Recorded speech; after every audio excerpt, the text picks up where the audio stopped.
बुखारी शरीफ में आज की रात की बरकत लिखी गई, लेकिन ये कहीं नहीं लिखा कि कब्रिस्तानों में अगरबत्ती जलाना, ये कहीं नहीं लिखा 3-3 आदमी मोटरसाइकिल पर बैठ के कानून तोड़ना, ये कहीं नहीं लिखा कि सारी रात मस्जिदों के बाहर खड़े होके खाते पीते रहना। ये खूबसूरत मौका है अल्लाह को मनाने का, अल्लाह को मनाने का खूबसूरत मौका है। अल्लाह चाहते हैं मैं अपने बंदे को माफ कर दूं, मैं अपने बंदे को जन्नत की तरफ बुलाऊं, अपने बंदे के लिए आसानियां पैदा करूं। तो आज की रात इसलिए खूबसूरत है क्योंकि आज की रात जो दुआ मांगी जाएगी वो रद्द नहीं होगी। आज की रात अगर तौबा कर ली जाए तो कबूल हो जाएगी। मैंने जुमे में भी बताया था 5 लोगों के लिए आज की रात नहीं है। पहला जो अल्लाह की जात में किसी को शरीक करता हो, दूसरा जो चुगली करता हो, तीसरा जो तकब्बुर करता हो, चौथा जो माँ बाप का नाफरमान हो, पांचवा जो मुसलसल शराब पीता हो। इन 5 बंदों के लिए आज की रात कोई फायदा होने वाला नहीं। लेकिन अल्लाह ने फरमाया मैंने अपने अर्श पे लिख दिया है कि मेरी रहमत मेरे गजब पर गालिब आ गई। कुरान पाक में फरमाया मा गर्रका बिरब्बिकल करीम, फरमाया मेरे बंदों मैं तो करीम रब हूं, तुम आ जाओ मेरी तरफ। ये 5 किस्में बताने के बाद फिर कह दिया कि अगर ये 5 भी तौबा कर लें आज की रात, ये 5 भी तौबा कर लें आज की रात तो इनकी बात भी फिर बन जाए, इनके लिए भी माफी का मामला हो जाए, इनके लिए भी मगफिरत का मामला हो जाए। तो आज की रात अल्लाह से माफी मांगेंगे इंशाअल्लाह व्हाट्सएप पर। मुझे तो शाम से वही आ रही लगातार। कुछ लोग फेसबुक पे अभी भी ऑनलाइन लगे हुए हैं, एक दूसरे को देख रहे हैं कौन क्या कर रहा है, कौन क्या कर रहा है। व्हाट्सएप पे पैगाम जा रहे हैं कि भाई माफ कर देना, माफ कर देना। लिखा है बैतुल्लाह के जब बंदा फेरे लगाता है ना, तवाफ करता है, उन फेरे लगाने से पहले हाजी क्या करता है जाने से पहले? मेरे पास एक हिंदू दोस्त आया तो उसने मुझे आके कहा कहना मुझे आज पता लगा आपके यहाँ हज बड़ी पावरफुल इबादत है। मैंने कहा भाई क्या बात हो गई? ना किसी हाजी ने बढ़िया चीजें ला के दी मक्का मुकर्रमा से? कहता नहीं, कहता एक साहब से मेरा व्यापार था, उन्होंने मेरे 55,000 रुपये देने थे, 5-6 साल की बात है, मैं भी भूल गया, बहुत इसरार किया, नहीं मिले, बात आई गई हो गई। कहता अभी उनका एक दिन अचानक फोन आया कि बाबूजी आपके पैसे देने। तो मुझे बड़ी हैरानी हुई कि इतने साल बाद कैसे देने। तो कहता मैंने उसको खाता नंबर भेजा, फटाफट पैसे आ गए। उसने फोन किया मिल गए, मैंने कहा मिल गए। फिर वो फोन काटने लगा के मैं पूछा भैया ये कैसे इतने सालों बाद तुम्हें याद आ गए? वो हज पे जा रहे हैं ना, तो आज बैठे हुए सारी किताबें छान रहे थे कि किस किस का हक मारा हुआ है। यानी ये इतनी ताकतवर इबादत है कि अपनी अदायगी से पहले बंदे में तब्दीली लानी शुरू करती है। तो कहते ना भी हज में जब बंदा चक्कर लगाता है बैतुल्लाह के चक्कर लगाने से जिनको चक्कर दे रखे हैं वो नहीं माफ होते, पहले माफी करानी पड़ती है, पहले चक्कर लगाने से। दुनिया में सिर्फ 2 मुकाम ऐसे हैं पूरी कायनात में जितने भी लोग बसते हैं, 2 जगह ऐसी हैं कि जिनके दरवाजे से बंदा जैसा जाता है वैसा वापस नहीं आता है। एक खाने काबा का दरवाजा, दूसरा मोहम्मद रसूलुल्लाह का बाबा जिब्रील, कि जो इनके दरमियान से गुजर गया फिर उस दिन के बाद गुनाह करते हुए उसे शर्म आती है, उस दिन के बाद बेईमानी करते हुए शर्म आती है, तभी तो अपने नाम के आगे हाजी लगा लेता है ताकि दूसरों को पता लग जाए कि अब मैंने पिछले वाले सारे काम छोड़ दिए। क्या ऐसा ही नहीं पूरी दुनिया में ये जो बड़े बड़े मुल्क हैं ना, अमेरिका, फ्रांस, जर्मन, इनको हमसे ये बहुत बड़ी तकलीफ है, कुछ लोगों को पता नहीं। जितने बड़े मुल्क हैं, सुपर पावर हैं, उनको मुसलमानों से सबसे बड़ी तकलीफ ये है कि जो मरकज हमें अल्लाह ने दिए हैं दुनिया में किसी के पास नहीं। दुनिया में ऐसे कौन है जो एक ही तरफ मुंह करके नमाज पढ़ दे? ऐसी कौन सी जगह है जिसमें बंदा जाए और फिर उसके जिंदगी जीने का तरीका बदल जाए? वरना लोग इबादत करते हैं फिर गुनाह के अंदर मुलविस हो जाते हैं। तो बाद में शब बारात की कर रहा था, अब जो ऑनलाइन सुन रहे हैं वो भी सुन लें कि जो मस्जिदों में जा रहे हो बढ़िया कुर्ता पजामा पहन के इतर लगा के, अगर माँ बाप के इतर नहीं लगा के आए हो फिर मस्जिद तक आने का तुम्हें कोई फायदा होने वाला नहीं है। मतलब माँ बाप को अगर तकलीफ पहुंचा के आए, कई लोगों के माँ बाप मर जाते हैं, कब्र पे रोते रहते हैं, भाई जब जिंदा थे तब तो पूछ लेते हैं, मरने के बाद तो दुश्मन की आंखों में भी आंसू हमने देखे, मरने के बाद तो सारे रोते हैं। मजा तो तब है कि जिंदा को संभाल ले बंदा।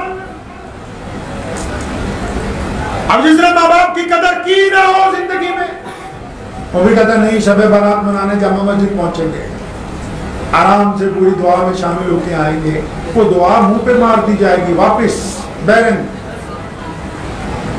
तो दुआ से पहले अच्छा ना हो कि बंदा उठ के मजलिस में से चला जाए, अपने माँ बाप से माफी मांग ले। दुआ से पहले अच्छा ना हो कि जिनका हक मारा है उनसे माफी मांग ले। इस्लाम ने यही निजाम सिखाया।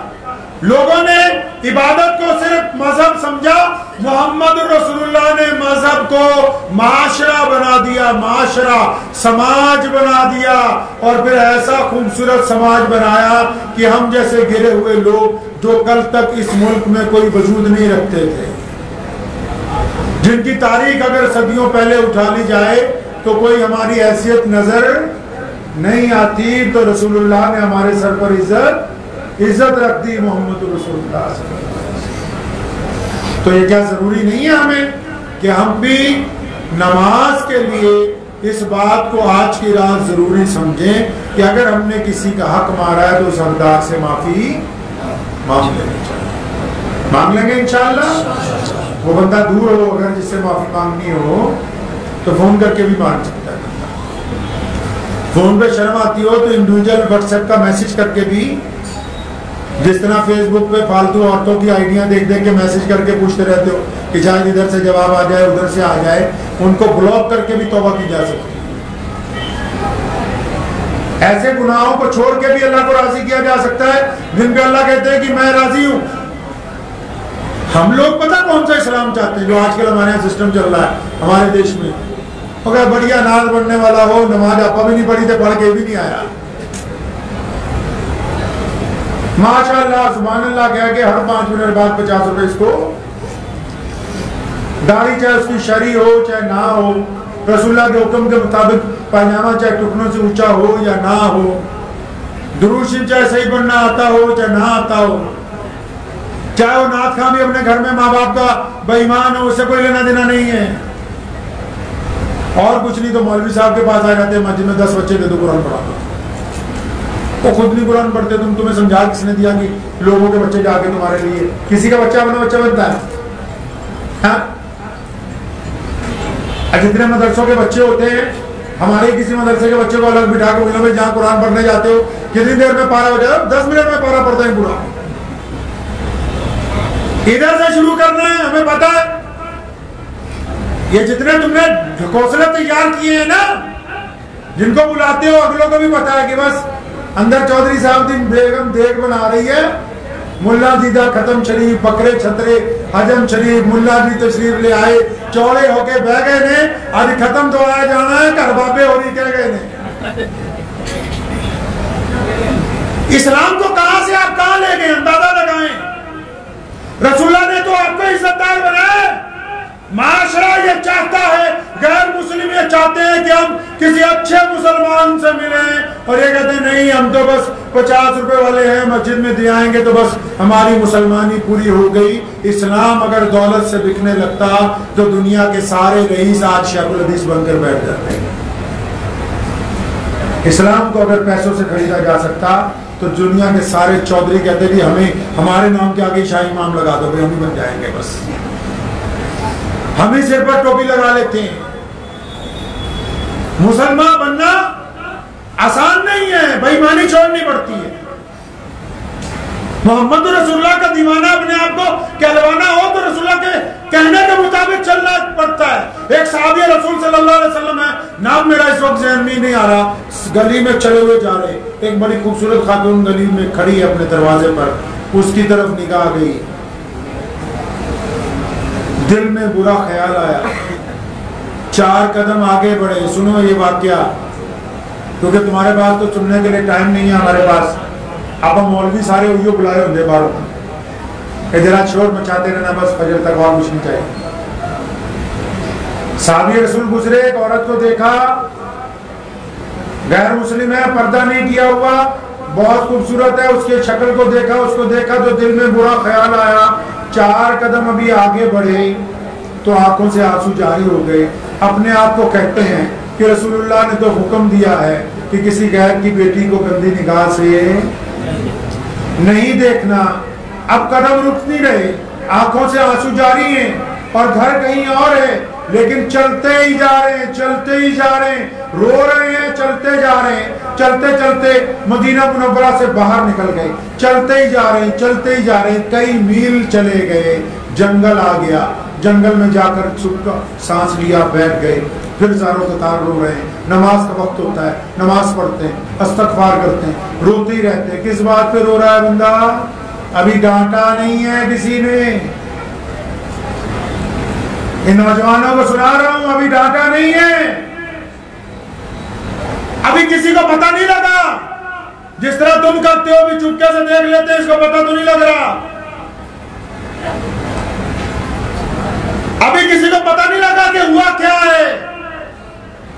बस गैर महरम में निगाह पड़ी, दिल में बुरा ख्याल आया, फौरन ही रसूलुल्लाह सल्लल्लाहु अलैहि वसल्लम की बात याद आ गई। ज़ारो कतार रोते हुए मदीना छुट गया, जंगल में पहुंच गए। नमाज पढ़ते हैं, रोते रहते हैं, नमाज पढ़ते हैं, वहीं जंगल में से घास खा रहे हैं, जंगल का कोई फल खा रहे हैं, वहीं है। तो जब 1, 2, 3, 4 हफ्ते गुजर गए, रसूलुल्लाह सल्लल्लाहु अलैहि वसल्लम ने सहाबा से पूछा कि वो फलां हमारा आशिक नजर नहीं आ रहा, कहाँ है भाई? तलाश शुरू हुई तो एक गडरिये ने बताया कि वो फलां जंगल में मैंने देखा है, वो मजलूओं की तरह फिरता है आजकल, सारा दिन रोता रहता है, सारी रात रोती रहता है। क्या हो गया भाई? कि बस रसूलुल्लाह ने कहा था गैर की औरत की तरफ नहीं देखना। 2 सहाबा को भेजा, जाओ ढूंढ के लाओ। वो सहाबी जंगल में पहुंचे, दूर से अपने साथियों को देखा तो पहचान गए। अब दिल क्या कह रहा है कि अब चोरी पकड़ी गई, दरबारे नबूवत से सम्मान आ गए, लगता है आज वहां खबर पहुंच गई कि मैंने तो हुजूर सल्लल्लाहु अलैहि वसल्लम की हुक्म अतुली की है। और ज़ारो कतार रोने लगे। दोनों साहबी आए, दिलासा दिया, पूछा हुआ क्या है, पूछा तुम क्या आए हो? फरमाया रसूलुल्लाह सल्लल्लाहु अलैहि वसल्लम याद कर रहे हैं, पूछ रहे हैं कि कहाँ है हमारा आशिक वो। इतना रोए, फरमाया अच्छा मुहम्मद रसूलुल्लाह मुझे याद करते हैं, लेकिन मुझसे तो मेरे आका के एक हुक्म की अदूली हो गई। उन्हीं साहबा की गोद में आखिरी सांस लेके अपनी जान अल्लाह के सुपुर्द कर दी। इसको कहते मोहम्मद रसूलुल्लाह का हुक्म मानना। ऐसे रसूलुल्लाह सल्लल्लाहु अलैहि वसल्लम से इश्क किया जाता है। जिन्हादा इश्क सादिक है वो कद फरियाद करते हैं, लबाते मोरे खामोशी है, दिलाच याद करते हैं। मुझे उम्मीद है कि आपको ये वीडियो पसंद आई होगी। अगर पसंद आई हो तो ये आप अपने दोस्तों के साथ शेयर करें और इस चैनल को सब्सक्राइब जरूर करें।